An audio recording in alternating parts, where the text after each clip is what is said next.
Welcome to Mustard Bikes. My name's Mark. We've got KTM's revised for 2017 390 Duke in the garage, and we're going to fit one of our Fender Eliminators from start to finish. Before you start though, you're going to need some tools.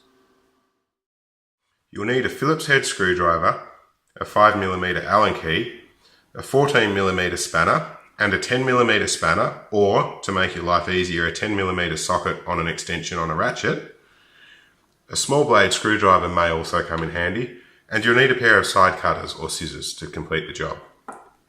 In your box, you will have received the Fender Eliminator with an LED bolt pre-fitted, a shroud, and a small bag with a couple of cable ties in it. So now you've got your tools, let's get this underway. Take your key and remove the pillion seat.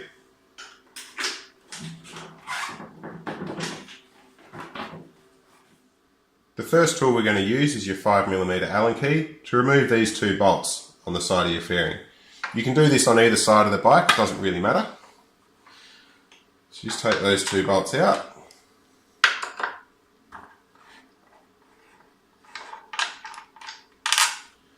And then we're going to give this side fairing a bit of a tug outwards. And you'll just feel that pull away there. That's all we need to do, and that's just going to give us enough room to pull the rear fender out. Underneath the seat, look for the red, green and grey plugs that lead to the rear fender. We're going to undo these, and if like me you've got big fat fingers, you might find it easy with a little screwdriver. So you're actually supposed to push on this side of the plug, but we're just lifting the other side. Again, those fingers getting in the way.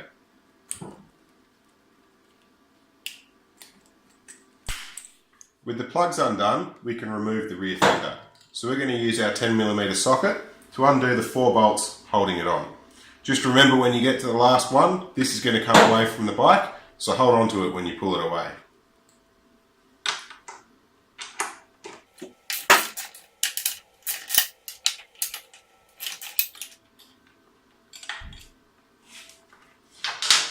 As the fender comes away, just gently feed each plug through the wiring hole here. With the rear fender removed, we're now going to pull that down, take the indicators off and fit them to the fender eliminator. On the underside of the rear fender, we're going to use the Phillips head screwdriver to remove these two screws.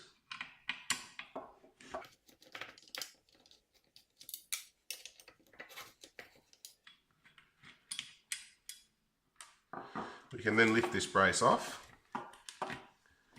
and remove it from the plastic portion of the rear fender. Just pull the cables through the tube here.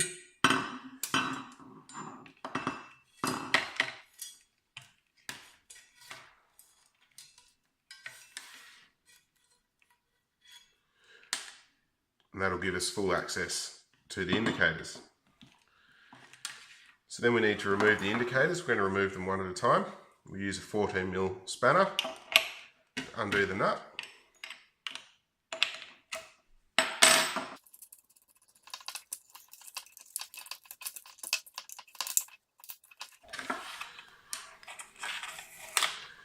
So once we've removed the first indicator, we're going to put it on the fender eliminator. We just need to make sure that we put it on the same side that we removed the indicator from. So the wire goes through the larger of the two holes. Pull that all the way through. Just pop that through. And then we're going to put all the washers and spacers back on as they came off originally. Run those through.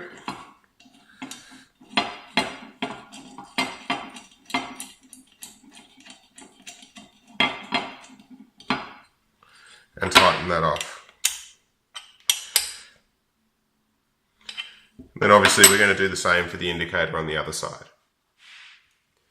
With both indicators fitted, now is a good time to transfer the original plug from the number plate light onto the LED bolt. We cover this in a different video and we've linked to that video below. So once you've got that done, we're just going to tidy up the wiring on the back of the fender eliminator. So we're going to get all these wires together. Just get them nice and close down here. There is a smaller cable tie supplied, so just get the two indicator wires and cable tie those together.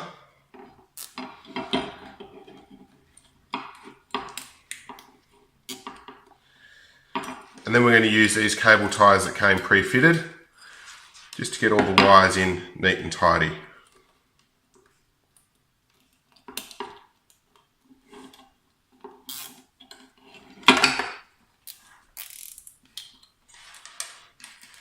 And before we do the last one, we'll just feed the wires through this hole here.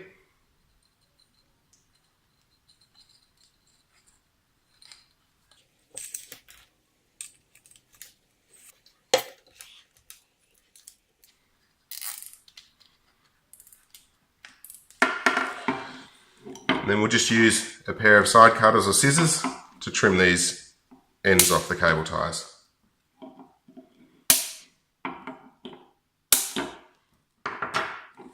With all of that done, the Fender Eliminator is now ready to fit to the bike.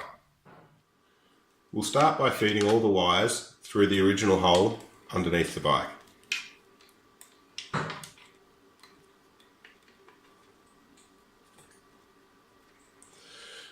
And we feed them through until the Fender Eliminator comes up to the bike itself. We then take the shroud and feed that in from the side that we pulled the side fairing away, and just sit that in place. Might take a bit of playing around just to get it to sit right, so just take your time and get it in there. We're then going to use the 4 original bolts, so just feed those in, and just for the moment get them in there finger tight. We don't want to do them up tight, so we still have a little bit of movement in the product to get it to sit right.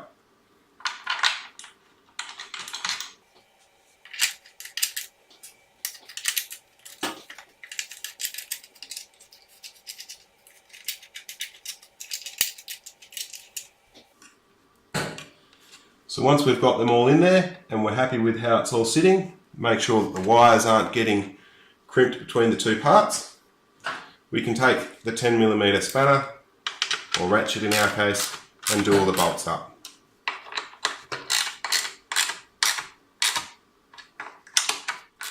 Before we reconnect all the plugs, we're just going to push this side panel back in and replace the 2 bolts.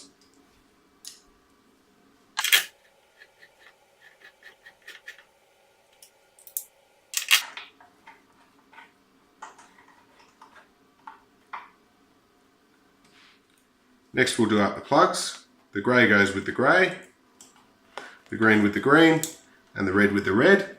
And then we'll just coil these wires up and tuck them neatly into the tail.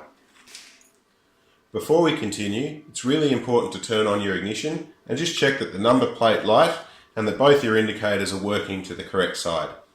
If they're not, just check your wiring and make sure that it's all working correctly before you proceed. With all the hard work done, all that's left is to fit your pillion seat, your number plate, and go for a ride. It's a wise idea after your first ride just to quickly check all the nuts and bolts and make sure they're still tight. We hope this has helped you with a trouble-free installation, and if you haven't yet purchased this product or you've run into some issues with your installation, you can contact us via mustardbikes.com. And of course, if you're into your socials, give us a like on Facebook, hit us up on Instagram, show us what you've done. Thanks for watching. Until next time.